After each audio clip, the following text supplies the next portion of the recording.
नमस्कार दोस्तों, टॉप 300 की सीरीज़ में आपका स्वागत है। इस सीरीज़ में हम सिर्फ उन्हीं टॉपिक्स को ले रहे हैं जहां से प्रश्न पूछे जाने की सबसे ज़्यादा संभावना है।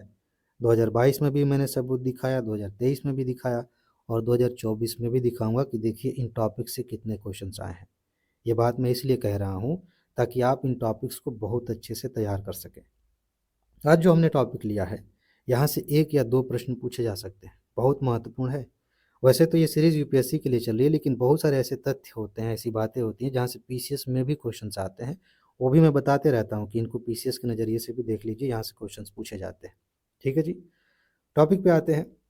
आपको पता है, ये चीज़ आपको अगर नहीं पता है तो मान के चलिए कि आप तैयारी नहीं कर रहे हैं, आप कुछ और ही कर रहे हैं। मणिपुर में बड़े लंबे समय से हिंसा हो रही है, हालत ख़राब है, बहुत सारी ऐसी घटनाएँ भी हुई जिस पे पूरा देश शर्मिंदा हुआ। इसको समाज कैसे देखता है? इस घटना को सरकारें कैसी देखती हैं? इससे अलग हटकर आपके दिमाग में ये बात आनी चाहिए कि इस घटना को यूपीएससी कैसे देखती है? आप एक प्रशासक बनने जा रहे हैं। प्रशासन में अगर आप होते मणिपुर में, तो ये सिचुएशन आपको हैंडल करनी पड़ती। तो इसके पीछे का बैकग्राउंड क्या है? या फिर बैकग्राउंड भी छोड़िए, वो कौन-कौन सी चीज़ें हैं जो महत्वपूर्ण है एग्ज़ाम के नज़रिए से? ये तब समझ में आएँगी जब आप यूपीएससी के नज़रिए से देखेंगे। और उसी बात को ध्यान में रखते हुए हम इसी टॉपिक के बहाने इन सारे टॉपिक्स को कवर करेंगे आज की वीडियो में। पूर्वोत्तर के राज्यों का पुनर्गठन कैसे हुआ? यहाँ से क्वेश्चन पूछा जा सकता है, क्योंकि इस हिंसा की जड़ में एक बात ये भी है। अलग से भी ये टॉपिक तैयार करना होता है आपको, आज तैयार हो जाएगा। एसटी सूची में शामिल करने की क्या प्रक्रिया है? किसी भी समुदाय को जनजाति के सूची में शामिल करना हो तो उसकी क्या प्रक्रिया होती है? मामला ये भी था केंद्र में, हिंसा तो इसी से शुरू हुई थी। इसे भी समझेंगे, यहाँ से क्वेश्चंस बने हैं, बन सकते हैं आगे भी। मणिपुर में कुछ पहाड़ियाँ हैं, चर्चा में आ गई थी, वहाँ से क्वेश्चंस बन सकते हैं। और इनर लाइन परमिट चर्चा में आ गया है, यहाँ से क्वेश्चंस आए हैं, आगे भी पूछे जा सकते हैं। अब तो और पूछे जाने की संभावना बढ़ गई है। तो इन सारे टॉपिक्स को आज एक ही वीडियो में हम कवर करेंगे। जो दोस्त ग्रुप में जुड़े हैं, व्हाट्सएप ग्रुप में, उन्हें चिंता करने की ज़रूरत नहीं है। मैंने पहले भी बताया है, फिर बता देता हूँ कि कई बार ऐसा होगा कि पीडीएफ नोट जो ये करंट अफेयर की सीरीज़ चल रही है, कभी एडवांस में मिल जाएगी, कभी थोड़ी बाद में मिलेगी। तो अभी वीडियो से पढ़ लीजिए, इसकी नोट बाद में आपको दे दी जाएगी ग्रुप में। तो आगे बढ़ते हैं और एक-एक करके सारी चीज़ें समझते हैं कि कहाँ-कहाँ से प्रश्न बन सकते हैं। सबसे पहले हम समझेंगे कि पुनर्गठन कैसे हुआ। ये अपने आप में एक टॉपिक है, यहाँ से खूब क्वेश्चंस पूछे जाते हैं और बहुत सारे लोगों के प्रश्न यहाँ से गलत भी होते हैं, क्योंकि वो इसको या तो तैयार नहीं करते या फिर ऊपर-ऊपर सतही तौर पे वो चीज़ें देख लेते हैं जो काम की नहीं है। आज हम टू द पॉइंट, बहुत कम शब्दों में, संक्षिप्त में वही पढ़ेंगे, वही देखेंगे जहाँ से क्वेश्चंस बनते हैं। ठीक है जी? तो सबसे पहले हम पुनर्गठन देखते हैं। नागालैंड के बारे में क्या जानना है कि नागालैंड का गठन कब हुआ? एक चीज़ ध्यान रखिएगा, इस टॉपिक को पढ़ते हुए, राज्यों के पुनर्गठन को पढ़ते हुए, बहुत सारे दोस्त ऐसे हैं जो लगते हैं रिसर्च करने, बहुत ज़्यादा बैकग्राउंड में जाने लगते हैं, बहुत कुछ कहानियाँ पढ़ने लगते हैं कि कौन सा समझौता कब हुआ था, कौन सी घटना कब हुई थी। लेकिन जब यूपीएससी के क्वेश्चंस आप देखेंगे, यहाँ तक कि पीसीएस में भी जो क्वेश्चंस आए हैं, तो आपको पता चलेगा कि बेसिकली जितने भी क्वेश्चंस बने हैं वो इस बात को लेकर बने हैं कि कब ये राज्य, मतलब पूर्ण राज्य बना, कब ये सरकार के अधीन आया, इस तरह से पूछा गया है। टाइमलाइन को ध्यान में रख के क्वेश्चंस बने हैं, तो उसी नज़रिए से आप इसको तैयार करिए। 1963 में नागालैंड जो है एक राज्य बन गया था। ठीक है? नागा पहाड़ियों और असम के बाहर के तेनसांग क्षेत्र को मिलाकर ये क्षेत्र को लेकर के क्वेश्चन पूछा जा सकता है। हालांकि बस ध्यान रखिए, उतना डीप में जाने की जरूरत नहीं है। ठीक है? ये गठन किया गया, लेकिन उसके पहले भी एक घटना घटी थी, वहाँ से भी क्वेश्चन पूछा जा सकता है। ये तो लाइन ऐसे ही है कि आंदोलनकारियों को संतुष्ट करने के लिए किया गया था। अभी भी तो समझौता हो ही रहा है नागालैंड के साथ सरकार का, बहुत सारे मुद्दे हैं। ठीक है? लेकिन हमें क्या ध्यान रखना है, 1963 से पहले 1961 में क्या हुआ था, असम के राज्यपाल के नियंत्रण में इसको रखा गया था नागालैंड को, 16वां राज्य बनाने से पहले। एक क्वेश्चन ऐसे भी बन सकता है कि नागालैंड किस नंबर का राज्य बना, 16वां, 17वां, 18वां? पीसीएस वगैरह में तो खूब खूब ऐसे क्वेश्चंस आते हैं। ठीक है ना? तो ये भी ध्यान रखिएगा। राज्यपाल के नियंत्रण में था, उसके बाद से 63 में पूर्ण राज्य बन गया। बस इसमें इतना ही जानिए। उसके बाद से 3 राज्य एक साथ बने और इसी में है वो राज्य जिसकी वजह से ये टॉपिक्स महत्वपूर्ण है, मणिपुर। अब इसको थोड़ा समझ लेते हैं। वैसे तो काम भर की बात एक ही लाइन में लिख दी गई है, लेकिन और अंदर जाएंगे तो काफ़ी कमाल की चीज़ें आपको पता चलेंगी जहाँ से क्वेश्चन आ सकते हैं। 21 जनवरी इसको भूल जाइए। 1972 याद रखिए। 1972 को पूर्वोत्तर क्षेत्र पुनर्गठन अधिनियम 1971 के तहत तीनों राज्यों को पूर्ण राज्य का दर्जा दे दिया गया। इनमें से मान लीजिए कि एक लाइन यूपीएससी ने इसी को लेकर बना दिया कि इन तीनों राज्यों को पूर्ण राज्य का दर्जा एक साथ दिया गया, और उसका सेंस कुछ ऐसा बनता है कि इसके पहले ये राज्य नहीं थे, तो फिर बात गड़बड़ हो जाएगी। इनमें एक ट्विस्ट है जो लास्ट में आपको पता चलेगा, मतलब इसी टॉपिक के लास्ट में जाएंगे तो थोड़ा और डिटेल में पता चलेगा, तब आपको समझ में आएगा कि अच्छा ये ध्यान रखना था। खैर, मणिपुर की बात करते हैं। मणिपुर के बारे में कौन कौन सी बातें ध्यान रखनी है। 15 अगस्त 1947 से पहले आज़ादी का टाइम है। शांतिपूर्ण वार्ता के जरिए ऐसे लगभग सभी राज्यों जिनकी सीमाएं भारतीय संघ के साथ लगती थीं को विलय हेतु एकजुट किया गया। आपको पता ही है, पटेल जी की भूमिका आपको पता ही है। इसके बाद देखिए, अधिकांश राज्यों के शासकों ने क्या किया, एक दस्तावेज पर हस्ताक्षर कर दिए। परिग्रहण के साधन, इस पर इंस्ट्रूमेंट ऑफ एक्सेशन बड़ा चर्चा में रहता है, तो इस पर हस्ताक्षर किए, जिसका अर्थ था कि उनका राज्य भारत संघ का हिस्सा बनने के लिए सहमत है। ये सामान्य सी कहानी है कि बहुत सारी रियासतें थीं, उनको भारत संघ में शामिल करना था, तो इस पे जो है साइन करवाया जाता है कि आइए भाई, आप अब जो है औपचारिक रूप से इसमें शामिल हो जाइए। अब देखिए, आज़ादी से कुछ समय पूर्व मणिपुर के महाराजा बोध चंद्र सिंह ने मणिपुर की आंतरिक स्वायत्तता को बनाए रखने के लिए विलय पत्र पर हस्ताक्षर किए थे। कहने का मतलब ये है कि आंतरिक रूप से स्वायत्त रहेंगे, हस्ताक्षर किए थे आंतरिक स्वायत्तता को बनाए रखने के लिए। कभी कभी पीसीएस वगैरह में पूछ लिया जाता है कि वहाँ के राजा कौन थे, तो बोधचंद को याद रखिएगा। हालांकि अब तो यूपीएससी भी तथ्य खूब पूछने लगी है बड़ी चालाकी से। अब देखिए, जनमत के दबाव में महाराजा ने जून 1948 में मणिपुर में चुनाव कराए और राज्य एक संवैधानिक राजतंत्र बन गया। इस प्रकार मणिपुर चुनाव कराने वाला भारत का पहला भाग था। ये चीज़ ध्यान रखिएगा, यहाँ से क्वेश्चन पूछा जा सकता है। अब देखिए, मणिपुर की विधानसभा में भारत के साथ विलय को लेकर अत्यधिक मतभेद थे। भारत सरकार ने सितंबर 1949 में मणिपुर की विधानसभा के परामर्श के बिना एक विलय पत्र पर हस्ताक्षर करने में सफलता प्राप्त की। ये चीज़ ध्यान रखिएगा। कहने का मतलब ये है कि इसमें, एक सेकंड, हाँ जी, तो बेसिकली ये है कि विधानसभा के परामर्श की ज़रूरत नहीं महसूस की गई। अब चूंकि उस समय मामला इतना सेंसिटिव था कि बहुत ज़्यादा सोचना कभी कभी खतरनाक भी हो जाता था, ज़्यादा मौका देना, तो इस तरह से फिलहाल तो सफलता मिल गई थी। बाकी मैंने पहली लाइन आपको बताई थी कि ये काम की बात तो यहाँ पर लिख दी गई है कि कब ये तीनों राज्य बने थे। तो ये थोड़ी सी कहानी है जो कि आपको हेल्प करेगी। इसमें एक लाइन जो मैंने ऊपर बताई वहाँ से महत्वपूर्ण लाइन बन सकती है, क्वेश्चन पूछा जा सकता है। बाकी सिर्फ कहानी है, उसको ज़्यादा सीरियसली नहीं लेना। उसके बाद से त्रिपुरा की बात करते हैं। 15 नवंबर 1949 को भारतीय संघ में विलय होने तक त्रिपुरा एक रियासत थी। ठीक है। 17 मई 1947 को, ये नवंबर पड़ा था ना, मुझे लगा इसको भी कुछ और पड़ा। ठीक है, 17 मई 1947 को त्रिपुरा के अंतिम महाराजा वीर विक्रम सिंह के निधन के पश्चात महारानी कंचन प्रभा ने त्रिपुरा राज्य का प्रतिनिधित्व संभाला। ये भी एक बेसिक सी कहानी है, बस ध्यान में रखने के लिए। क्वेश्चन यहाँ से पूछे जाने की संभावना बहुत कम है। भारतीय संघ में त्रिपुरा राज्य के विलय में उन्होंने सहायक भूमिका निभाई। ये बात समझ में आ गई। पहली लाइन ध्यान रखिएगा, वही लाइन फिर लास्ट में आएगी।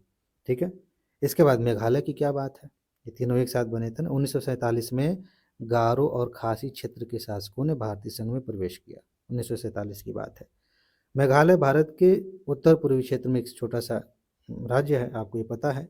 यहाँ से क्वेश्चन बन सकता है। ये जो दो लाइनें हैं इनको खूब ध्यान से मतलब दिमाग में रखिए। 22वें संविधान संशोधन अधिनियम 1969 के द्वारा मेघालय को क्या बनाया गया, एक स्वायत्त शासी राज्य बनाया गया। स्वायत्त शासी राज्य का मतलब यह है कि संघ में शामिल है, ठीक है, लेकिन वो अपने हिसाब से चलेगा, स्वायत्त है, अभी भी वो स्वायत्त है।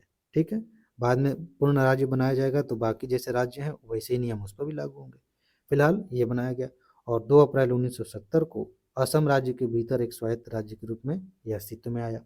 ये भी चीज़ आप ध्यान में रखिए, इसको लेकर क्वेश्चंस पूछ लिए जाते हैं।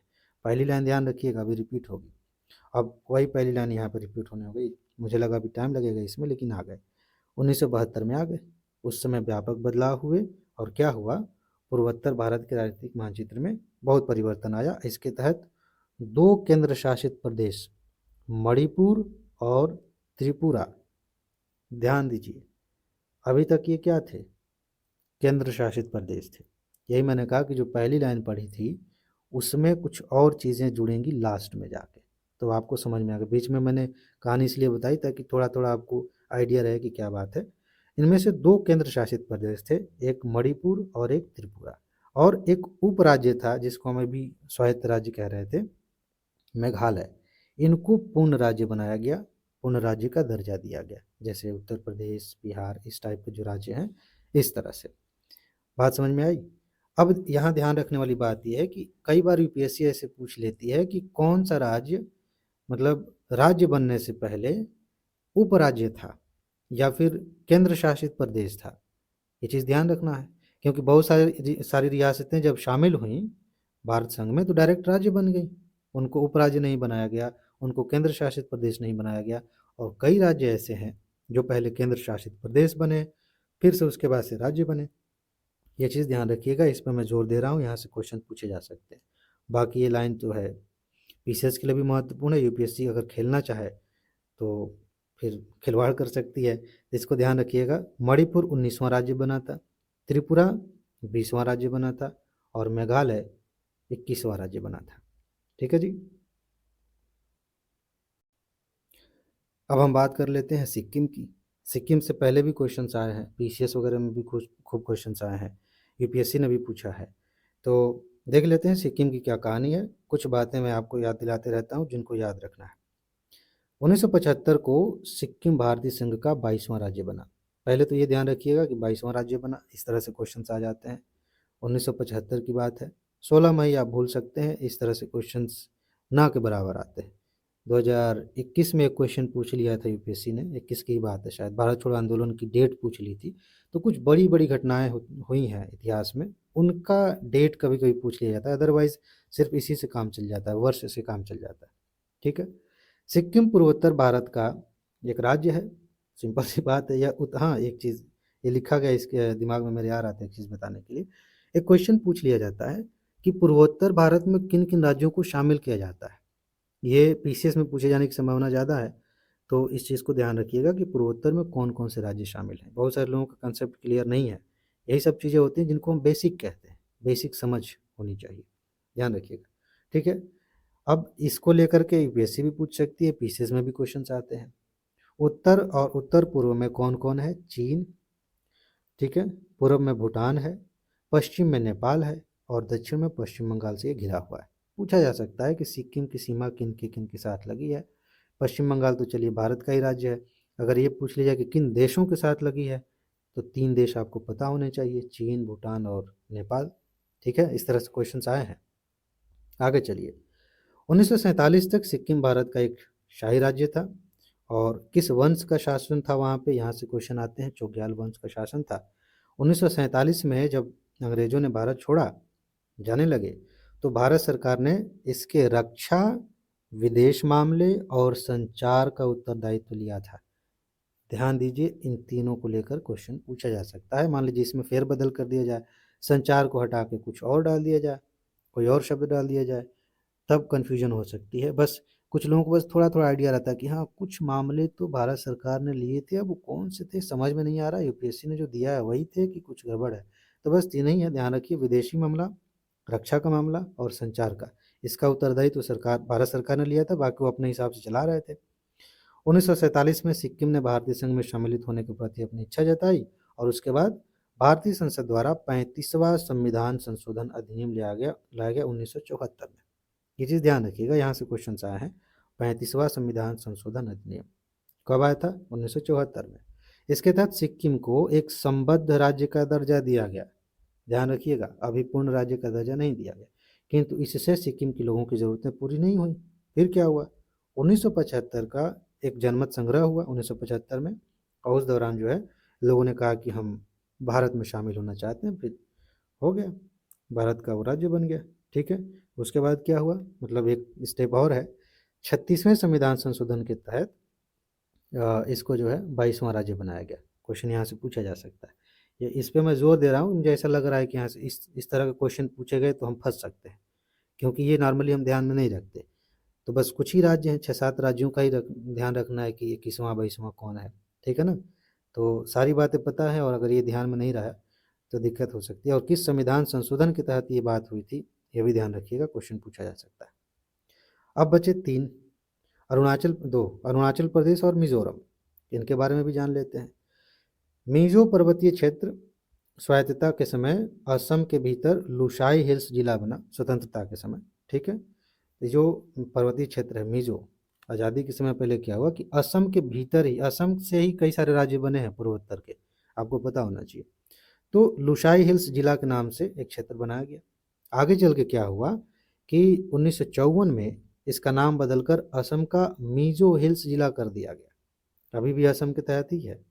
इसके बाद क्या हुआ, मिजोरम नेशनल फ्रंट के नरमपंथियों के साथ एक संगठन है, उनके साथ एक समझौता हुआ और 1972 में मिजोरम को केंद्र शासित प्रदेश का दर्जा दिया गया। फिर से बता रहा हूँ, ये चीज़ ध्यान रखिएगा, किसको पहले केंद्र शासित बनाया गया, फिर पूर्ण राज्य बनाया गया, क्वेश्चन आता है। आगे देखिए, अब क्या हुआ, जो संगठन था केंद्र सरकार और उसके बीच में एक समझौता हुआ, ठीक है, मिजोरम शांति समझौता। और उसके बाद से 1986 में केंद्र शासित प्रदेश मिजोरम को पूर्ण राज्य का दर्जा दे दिया गया। आई बात समझ में। अब चलते हैं आगे। इसके भौगोलिक स्थिति की बात करें अगर, तो कुछ चीज़ें हैं, 2 लाइनें, इनको ध्यान में रखिए। म्यांमार और बांग्लादेश के साथ इसकी सीमा लगती है, और राज्यों के साथ सीमा की बात करें तो त्रिपुरा, असम और मणिपुर से लगती है। इन चीज़ों को बस ध्यान रखिए। मैप तैयार होना चाहिए, मैपिंग से क्वेश्चन आ सकते हैं। अरुणाचल प्रदेश की बात कर लेते हैं। ब्रिटिश औपनिवेशिक शासन के दौरान 1972 तक इस राज्य को नॉर्थ ईस्ट फ्रंटियर एजेंसी कहा जाता था, नेफा के रूप में जाना जाता था। मान लीजिए कि एक क्वेश्चन बनाया गया और बात कुछ ऐसी है कि निम्नलिखित में से किस राज्य को 1972 तक नॉर्थ ईस्ट फ्रंटियर एजेंसी यानी कि नेफा के रूप में जाना जाता था। 4 नाम दे दिए गए, अरुणाचल प्रदेश, मेघालय, असम, त्रिपुरा। अब अगर नहीं जानते हैं तो क्या करेंगे, या तो गलत करेंगे या फिर छोड़ेंगे। इसे ध्यान रखिएगा, इस पे पीसीएस वगैरह में भी क्वेश्चन आते हैं, आ सकते हैं आगे भी। 20 जनवरी 1972 को यह केंद्र शासित प्रदेश बना।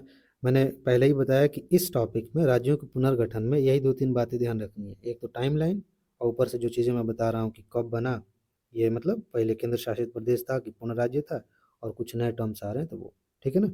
तो 1972 को ये केंद्र शासित प्रदेश बना और इसका नाम अरुणाचल प्रदेश रखा गया, ठीक। ये भी केंद्र शासित प्रदेश बन के तब पूर्ण राज्य का दर्जा प्राप्त किया। अरुणाचल प्रदेश का गठन 1987 में असम से अलग एक पूर्ण राज्य के रूप में हुआ था। कब? 1987 में। ये क्रम भी आपको याद होना चाहिए।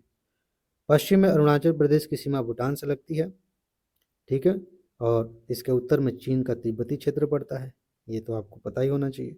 और इसके दक्षिण पूर्वी भाग में नागालैंड और म्यांमार पड़ता है, जबकि दक्षिण पश्चिम भाग में असम पड़ता है। ये थोड़ा सा आप मैप के साथ देखेंगे तो ज़्यादा दिमाग में चीज़ें क्लियर होंगी, स्पष्ट होंगी। अब देखिए, अरुणाचल प्रदेश की राजधानी ईटानगर है। ये लिखने की क्या ज़रूरत थी? ये इसलिए क्योंकि इस लाइन के बहाने यूपीएससी के लिए भी और पीसीएस के लिए भी एक महत्वपूर्ण क्वेश्चन बन सकता है, वो बताना है। कई बार आपने देखा होगा यूपीएससी क्वेश्चन पूछती है, किसी राज्य के प्रमुख शहर का नाम ले लिया या राजधानियों का नाम ले लिया, और मैप में कुछ इस तरह से क्वेश्चन बना दिया कि पूर्व से पश्चिम की ओर अगर हम अरेंज करें तो सही क्रम क्या होगा, उत्तर से दक्षिण की तरफ करें तो सही क्रम क्या होगा, ये रेखा जो गुजरती है ये इनमें से किस शहर के सबसे करीब है। मान लीजिए कि कर्क रेखा है, कर्क रेखा के करीब सबसे सबसे करीब किस राज्य की राजधानी है, जो पूर्वोत्तर के राज्य हैं उनकी राजधानी की बात कर रहा हूँ। तो आपको पता नहीं होगा तो आप गलत करेंगे या फिर छोड़ेंगे, इसीलिए मैंने इसको लिखा है कि एक राजधानी तो मैंने लिख दिया, बाकी के जो राज्य हैं उनकी राजधानियों को मैप पर लोकेट करिए। अगर यहाँ से क्वेश्चन आया तो मैं सबूत दिखाऊंगा और ये कहूँगा कि मैंने कहा था कि ये कर लीजिएगा, ठीक है ना। तो ये महत्वपूर्ण है। अब हम आते हैं जो टॉपिक था बेसिक, जहाँ से शुरुआत हुई थी मणिपुर में हिंसा, उसको लेकर फिर आगे बढ़ते हैं। कुछ और टॉपिक्स हैं, आपको पता ही है कि इस वीडियो में हम कई सारे टॉपिक्स एक साथ ले रहे हैं। तो क्या है मामला, एक पैराग्राफ में यहाँ हम समझ लेते हैं, फिर आगे बढ़ेंगे। गैर जनजातीय एक समुदाय है मैतेई, ठीक है, उसको अनुसूचित जनजाति शेड्यूल्ड ट्राइब का दर्जा देने की बात हो रही है। 10 साल पुरानी अनुशंसा थी, ठीक है। तो अनुशंसा पर आगे कार्रवाई के लिए मणिपुर के हाई कोर्ट ने सरकार को निर्देश दिए, उस पर बात आगे बढ़ रही थी, हिंसा हो गई। मामला ये है, कुकी और मैतेई के बीच में भेद है, आपको पता है, अगर नहीं पता है तो जान जाइए, ठीक है। पहाड़ी है, पहाड़ी समुदाय है वहाँ पे, नागा और कुकी और मैतेई, इनके बीच में उस समय से मतभेद चल रहा है जब राजवंशों का शासन था। तो ये बेसिक बातें हैं। ये जनजातियाँ कहाँ रहती हैं, यहाँ से क्वेश्चंस पूछे जा सकते हैं, पीसीएस में सीधा क्वेश्चन आ सकता है, यूपीएससी भी पूछती है ऐसे क्वेश्चंस, ये भी ध्यान रखिएगा। अब आते हैं कि जब एसटी सूची में शामिल करने की बात को लेकर के सारा बवाल मचा है, तो क्या हमें ये नहीं पता होना चाहिए कि इसकी प्रक्रिया क्या होती है, कैसे शामिल किया जाता है। छठवीं अनुसूची भी चर्चा में आ रही है, लेकिन छठवीं अनुसूची मैंने विस्तार से आपको नोट में दिया है, आप पढ़ लीजिएगा, अभी अभी अपडेट हुई है जो पॉलिटी वाली नोट, उसमें है, उसको पढ़ लीजिएगा। फिलहाल ये जानते हैं कि एसटी सूची में शामिल करने की क्या प्रक्रिया है। किसी समुदाय को अनुसूचित जनजाति के रूप में शामिल करना, मेरे ख्याल से अनुसूचित जाति या जनजाति में कैसे शामिल किया जाता है, इसको लेकर यूपीएससी मेंस में भी क्वेश्चंस पूछे गए थे। मेंस मास्टर सीरीज चल रही है, उसमें वो क्वेश्चन आएगा तो मैं डिस्कस करूंगा, ठीक है, आएगा ही तो फिलहाल हम ये समझ लेते हैं कि क्या मामला है, कैसे शामिल किया जाता है। ध्यान से देखिए, राज्य सरकारें जनजातियों को अनुसूचित जनजाति की सूची में शामिल करने के लिए अनुशंसा करती हैं। किससे? केंद्र सरकार से। अब देखिए, राज्य सरकार की अनुशंसा के बाद जनजातीय कार्य मंत्रालय है केंद्र सरकार में, ठीक है, उसकी समीक्षा करता है कि आपने जो लिस्ट भेजा है, जो अनुशंसा की है, उस पर हम देख रहे हैं कि ये जायज़ है कि नहीं है, ठीक है, और उन्हें गृह मंत्रालय के तहत भारत के रजिस्ट्रार जनरल को अनुमोदन के लिए भेजता है। ये क्रम आपको पता होना चाहिए, नहीं तो बात बिगड़ जाएगी। इसको लेकर क्वेश्चन पूछा जा सकता है, और अगर क्वेश्चन बना तो इस बात को लेकर लाइन कोई भी बनाई जा सकती है, ज़रूरी नहीं है कि यही लाइन बने, लेकिन ये बहुत महत्वपूर्ण क्रम है। राज्य सरकार ने अनुशंसा की है, जनजातीय कार्य मंत्रालय के पास पहुंचा है, वो समीक्षा करेगा, और वो कहाँ भेज रहा है? गृह मंत्रालय के तहत जो है एक कार्यालय है, ठीक है, रजिस्ट्रार जनरल जो है उसके पास भेज दिया अनुमोदन के लिए, ठीक है ना, उसके पास ये मंत्रालय भेजता है। फिर क्या हुआ? अनुमोदन के बाद इसे राष्ट्रीय अनुसूचित जनजाति आयोग को भेजा जाता है। देखिए कितनी संस्थाएं इसमें शामिल हैं, क्रम ध्यान में रहना चाहिए।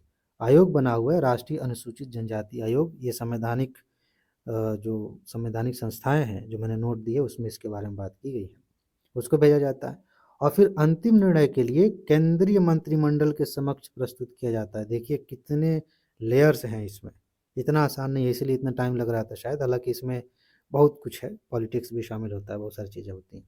तो केंद्रीय मंत्रिमंडल के पास भेजा जाता है, और एक बार जब मंत्रिमंडल इसे अंतिम रूप प्रदान कर देता है, तब वह संविधान अनुसूचित जाति आदेश 1950 एक आदेश आया था, और संविधान अनुसूचित जनजाति आदेश 1950 में संशोधन के लिए संसद में एक विधेयक पेश करता है। इतनी सारी चीज़ें होते होते मंत्रिमंडल के पास ये मामला पहुंचा, मंत्रिमंडल में चीज़ पारित हो गई। अब उसके बाद इसे एक विधेयक के रूप में संसद में लेके आया जाएगा कानून बनाने के लिए, ठीक है। संशोधन विधेयक को लोकसभा और राज्यसभा द्वारा पारित किए जाने के बाद अब ये कानून बनने जा रहा है, लोकसभा में पारित होगा, राज्यसभा में पारित होगा, उसके बाद से राष्ट्रपति कार्यालय संविधान के अनुच्छेद 341 और 342 के तहत इस पर अंतिम निर्णय लेता है। राष्ट्रपति जब हस्ताक्षर करते हैं तभी कोई कानून बनता है, कोई विधेयक जो है कानून बनता है। तो ये पूरा मामला है, इस तरीके से घोषित किया जाता है किसी समुदाय को अनुसूचित जनजाति। बात समझ में आ गई? इसको कई बार पढ़िएगा, पीछे कर करके वीडियो देखिए कि क्रम क्या है, क्योंकि अगर इस पर क्वेश्चन बना तो निश्चित रूप से यूपीएससी आपके दिमाग के साथ खेलेगी कि हाँ आपने क्रम से चीज़ों को ध्यान में रखा है कि नहीं, कि मामला पहले कहाँ जाएगा, कैसे उसको पारित किया जाएगा, उसके बाद किसके पास भेजा जाएगा, पूछा जा सकता है, बहुत इंपॉर्टेंट है। इसके बाद अब हम आ जाते हैं, एक छोटी सी लाइन है, मणिपुर में कुछ पहाड़ियाँ चर्चा में आ गई थी। हालांकि एक चीज़ मैं सजेस्ट कर रहा हूँ यहाँ पे, आप भूगोल के तहत पूर्वोत्तर राज्य के पहाड़ियों पठारों को अच्छे से पढ़ लीजिए। अगर इन्वायरमेंट की बात करें तो वहाँ से नेशनल पार्क वगैरह भी है, वो भी पढ़िए। खैर वो जब चर्चा में आएगा तो बात करेंगे। मणिपुर में 2 समानांतर पहाड़ियाँ पाई जाती हैं, जिसे पूर्वी मणिपुर पहाड़ी और लैमाटोल पहाड़ी कहा जाता है। ये जो क्वेश्चन है ना, ये एक फैक्चुअल क्वेश्चन के रूप में आ सकता है सामने, कि लैमाटोल पहाड़ी कहाँ पाई जाती है। ऐसे क्वेश्चंस आए हैं यूपीएससी में भी, पीसीएस एग्जाम्स में भी। तो लेमाटोल पहाड़ी कहाँ है? मणिपुर में है, ध्यान रखिएगा, भूल जाएगा ये, क्योंकि इसका नाम बहुत कम सुना हुआ है आपने। ठीक है, इन दोनों पहाड़ियों के बीच में एक घाटी का निर्माण हुआ है और इस घाटी में लोकटक झील स्थित है। जो इन्वायरमेंट की नोट दी गई है आपको, उसमें लोकटक झील झील के बारे में भी बात है, संगाई हिरण के बारे में भी बताया गया, केबुल लामजाओ नेशनल पार्क के बारे में बताया गया। वहाँ से खूब क्वेश्चंस आए हैं, यूपीएससी ने भी पूछे हैं कई क्वेश्चंस, पीसीएस अलग अलग पीसीएस एग्जाम्स में भी आए हैं, तो उसको अच्छे से तैयार कर लीजिएगा। लोकटक झील के बारे में भी पढ़ लीजिएगा अच्छे से। अगर आपके पास नोट नहीं है तो मैंने बार बार बताया है, फिलहाल तो अभी ऑफर चल रहा है, हो सकता है कुछ लोग बाद में वीडियो देखें तो ऑफर का लाभ ना ले पाएँ, लेकिन पीडीएफ तो ले ही सकते हैं। क्या करना होता है, आपको कमेंट बॉक्स में जाना है, वहाँ पे एक लिंक दिया गया है, उसे क्लिक करेंगे, सारी जानकारी मिल जाएगी और आप पीडीएफ नोट ले लेंगे, ग्रुप में जुड़ जाएंगे। खैर, ये बातें हो गई। पूर्वी मणिपुर पहाड़ियाँ पूर्वी भाग में तथा लेमाटोल पहाड़ी पश्चिम भाग में स्थित है। ये बेसिक जानकारी है, इसको आप मैप से वेरीफाई करिए, मैप में देखिए, थोड़ा और दिमाग में चीज़ें बैठ जाएंगी। अब आते हैं मणिपुर में इनर लाइन परमिट, महत्वपूर्ण टॉपिक है, यहाँ से प्रश्न पूछा जा सकता है। क्या है ये प्रणाली, क्या है ये सिस्टम, इसको खूब ध्यान से समझिए, मज़ेदार है, आपको अच्छा लगेगा जान के, ज्ञानवर्धन होगा। एक कानून बनाया गया था, Bengal eastern frontier regulation act, ये बनाया गया था, अंग्रेजों ने बनाया था। आपको पता ही है कि उस समय जब अंग्रेज शासन कर रहे थे, कुछ बेसिक संसाधन थे, जैसे पेड़ थे, कोयला था, तो इनका दोहन करना है, इनको लेके जाना है, तो उन क्षेत्रों को जहाँ से ये संसाधन मिल रहे हैं संरक्षित करने के लिए इन्होंने बहुत सारे कानून बनाया था कि लोग उसमें घुस ना पाएँ, बाहर से लोग ना जा पाएँ, हम जितना हो सके उतना वहाँ दोहन कर सके संसाधनों का, लूट मार कर सके, जो भी है। तो ये कानून अपने हिसाब से उन्होंने बनाया था, उसके तहत ये कार्यान्वित किया जाता है इनर लाइन परमिट। क्या है ये? एक आधिकारिक यात्रा दस्तावेज होता है, यानी कि वहाँ अगर यात्रा करना है एक खास जगह में, तो आपको ये दस्तावेज लेना पड़ेगा, आपके पास होना चाहिए, जो कि एक सीमित अवधि के लिए संरक्षित या प्रतिबंधित क्षेत्र में भारतीय नागरिकों को जाने अथवा रहने की अनुमति देता है। सीमित संरक्षित क्षेत्र क्या है, लास्ट में भी आपको लिस्ट मिलेगी इसी वीडियो में, और अभी बता देते हैं कि वो सरकार घोषित करती है कि ये संरक्षित क्षेत्र है, अब वहाँ जाने के लिए परमिट की ज़रूरत पड़ेगी। ठीक है ना, रहने के लिए या फिर यात्रा करने के लिए। भारतीय नागरिकों की अभी बात हो रही है, विदेशियों की भी बात होगी। भारतीय नागरिकों को वहाँ जाने और रहने के लिए ये परमिट लेना पड़ता है, क्योंकि कन्फ्यूजन ये हो सकता है ना कि ये भारतीयों के लिए नहीं है, बाहर से कोई यात्री आया है, बाहर से कोई पर्यटक आया है, शायद उसके लिए है, नहीं, भारतीयों के लिए भी है, ये चीज़ ध्यान रखिएगा। अच्छा, इस अधिनियम को ब्रिटिश काल के दौरान, वही कहानी जो मैंने बताया, ब्रिटिश काल के दौरान ब्रिटिश सरकार अपने वाणिज्यिक हितों की रक्षा करने के लिए लागू किया था, ताकि इन प्रतिबंधित क्षेत्रों के भीतर अन्य भारतीय क्षेत्रों से आने वाले लोगों को व्यापार करने से रोका जा सके, बहुत सारी चीज़ें थी। ठीक है, इस प्रणाली के तहत प्रतिबंधित क्षेत्रों और शेष भारत को दो हिस्सों में विभाजित करने के लिए एक काल्पनिक रेखा बनाई गई, जिसे इनर लाइन कहा जाता है। ठीक है, ऐसे ही काल्पनिक तौर पे मान लिया जाता है कि अब यहाँ से ये क्षेत्र शुरू होगा। ठीक है, इसका उद्देश्य शेष भारत के किसी भी अन्य नागरिक को बिना परमिट के प्रतिबंधित क्षेत्र में जाने से रोकना है, कि भारत का कोई भी बाहरी व्यक्ति है, बाहरी क्षेत्र में निवास करने वाला, उसको बस यहाँ नहीं जाने देना है, उसे रोकना है, इसलिए बनाया गया था। अब देखिए, 1873 के विनियमन की धारा 2 के तहत इनर लाइन परमिट पूर्वोत्तर के केवल 3 राज्यों पर लागू होता था। मोस्ट इंपॉर्टेंट टॉपिक यही, मतलब तथ्य है इस पूरे टॉपिक का, इनर लाइन परमिट वाला जो टॉपिक है उसमें पहले नंबर पे ये कब कानून बनाया था, किसने बनाया था, ये महत्वपूर्ण है, लेकिन उससे भी ज़्यादा महत्वपूर्ण है कि भारत के किन राज्यों में इसे लागू किया गया था। और इससे मज़ेदार बात यह है कि जब हम संरक्षित क्षेत्रों की बात करेंगे तो पता चलेगा कि इन राज्यों से अलग दूसरे राज्यों में भी ये व्यवस्था है। तब आपको एक अंतर समझाऊंगा जो कि बड़ा मज़ेदार है, और यूपीएससी उसको लेकर आपके दिमाग से खेल सकती है। खैर, सबसे पहले इसे समझते हैं कि ये इनर लाइन परमिट वाला मामला 3 राज्यों में लागू किया गया था, मिजोरम, ध्यान रखिएगा, अरुणाचल प्रदेश और नागालैंड, इनमें लागू किया गया था। 11 दिसंबर 2019 को राष्ट्रपति की मंजूरी के बाद ये बात मणिपुर में भी लागू हो गई। आई बात समझ में, ये चौथा राज्य बन गया जहाँ पर इनर लाइन परमिट लागू है। अब आपको एक चीज़ समझाता हूँ, चलिए अभी नहीं समझाता हूँ, बाद में लास्ट में समझाऊंगा कि इनर लाइन परमिट और एक और शब्द है उसके बीच में अंतर क्या है। ये चीज़ हो गई। इसके तहत क्या होता है देश के अन्य क्षेत्रों से आने वाले लोगों को अधिसूचित राज्यों में प्रवेश करने हेतु एक विशेष परमिट की आवश्यकता होती है, जिसे प्राप्त करना अनिवार्य होता है। यह पूर्णतः यात्रा के प्रयोजन से संबंधित राज्य सरकार द्वारा जारी किया जाता है। इस चीज़ को ध्यान रखिएगा, क्वेश्चन पूछा जा सकता है कि इसे राज्य सरकार जारी करती है कि केंद्र सरकार जारी करती है। राज्य सरकार, ये बात आपको ध्यान में रहनी चाहिए।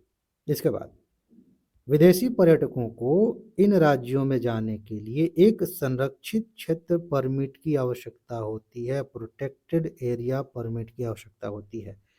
इनर लाइन परमिट भारत वालों के लिए है, विदेशी पर्यटकों के लिए संरक्षित क्षेत्र परमिट की जरूरत होती है, ठीक है, जो कि घरेलू पर्यटकों को जारी किए जाने वाले इनर लाइन परमिट से अलग है। बात समझ में आई? ये दोनों अलग अलग हैं। इसके बाद एक विदेशी नागरिक को आमतौर पर किसी संरक्षित या प्रतिबंधित क्षेत्र में जाने की अनुमति तब तक नहीं दी जाती है जब तक कि सरकार इस तथ्य से संतुष्ट नहीं हो जाती कि वह विदेशी नागरिक विशिष्ट कारणों से इन क्षेत्रों की यात्रा कर रहा है। हो सकता है रिसर्च कर रहे हो सकता है कि कोई स्कीम हो जिसके तहत उन्हें काम करना है, बहुत सारी चीज़ें होती है ना, तो उसके लिए दे सकते हैं। ऐसे नहीं कि किसी भी वजह से आ जाइए घूम के चले जाइए, ऐसा नहीं। सरकार संतुष्ट होनी चाहिए कि कुछ गड़बड़ तो नहीं करेगा ये, ठीक है। अब यहाँ रुकते हैं थोड़ी देर के लिए। वर्तमान में संरक्षित क्षेत्र किन किन राज्यों में, अभी हमने देखा कि इनर लाइन परमिट कहाँ कहाँ किन किन राज्यों में लागू है। 4 राज्य हमने देखे जो कि याद करना है आपको, बहुत ज़रूरी है। और अब हम देखने जा रहे हैं कि कहाँ कहाँ पे संरक्षित क्षेत्र है। इसका मतलब ये है कि इनर लाइन परमिट जिन क्षेत्रों में लागू किया जाता है वो तो संरक्षित है ही, वहाँ पे इनर लाइन परमिट की ज़रूरत होती है। लेकिन उन 4 राज्यों से अलग भी कुछ अन्य राज्यों में एक संरक्षित क्षेत्र घोषित किया जाता है, जहाँ घुसने के लिए भी इस तरह के परमिट की ज़रूरत होती है, ठीक है। तो भारत में कौन कौन से राज्य हैं जहाँ पे कुछ संरक्षित क्षेत्र हैं। अब यहाँ पे कुछ और चीज़ें क्लियर हो, जैसे अरुणाचल प्रदेश हमने पढ़ा, पूरे संपूर्ण अरुणाचल प्रदेश में लागू है। उस लिस्ट में हिमाचल प्रदेश नहीं था, उसके कुछ भागों में लागू है।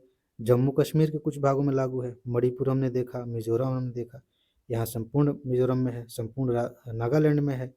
राजस्थान के कुछ भागों को घोषित किया गया है, पूरे सिक्किम को घोषित किया गया आंशिक रूप से संरक्षित और आंशिक रूप से प्रबंधित, ठीक है। और उत्तराखंड के कुछ भाग जो है इसमें शामिल है।